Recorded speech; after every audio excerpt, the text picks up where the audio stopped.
Voici maintenant l'école nationale des sous-officiers d'actifs de Saint-Mexant, aux ordres du colonel Olivier Sastre, chef de corps, et qui porte le nom de promotion sergent-chef Marc Flamand, qui fut un chef charismatique, mon colonel. Oui, Marc Flamand, c'était le photographe de Bruno, du général Bijard, de feu le général Bijard. Mon colonel, nous avons une pensée émue pour la veuve du général Bijard, Gabi. Nous l'embrassons. Le général Bijard se souvient des honneurs militaires que François Fillon a rendus au grand général dans la cour des Invalides le 24 juin dernier. Il y a un excellent ouvrage qui est sorti déjà depuis quelques jours, qui est un ouvrage posthume du général Bijard, aux éditions du Rocher, que je conseille de lire à tous les militaires, mais aussi à tous les civils. Alors Saint-Mexant, c'est l'école la plus formatrice de la défense. Elle assure environ 5500 formations par an, dont 2200 sous-officiers.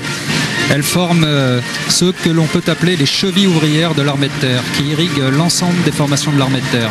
Voilà Saint-Mexant avec cette tenue particulière, les sous-officiers d'actifs. C'est une école aussi qui forme les sous-officiers de réserve.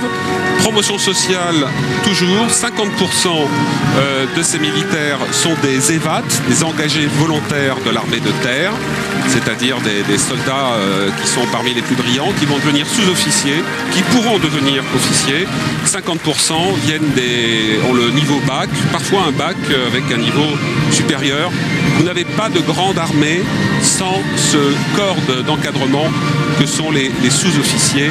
C'est une très grande école que l'ENSOA, le chef de corps et le colonel Olivier Sastre. Voilà. Et d'ailleurs c'est une école aussi qui accueille des cadets de la défense, c'est-à-dire des jeunes collégiens qui, en partenariat avec l'éducation nationale, ont une formation, une sensibilisation à la citoyenneté. Là malheureusement vous voyez les uniformes commencent à changer de couleur pour prendre une teinte beaucoup plus soutenue. C'est pas bon du tout pour les képis, parce qu'il faut savoir qu'une partie du képi est fait dans un carton rigide mais qui n'aime pas beaucoup la pluie. Eh bien, ils vont être servis là ce matin.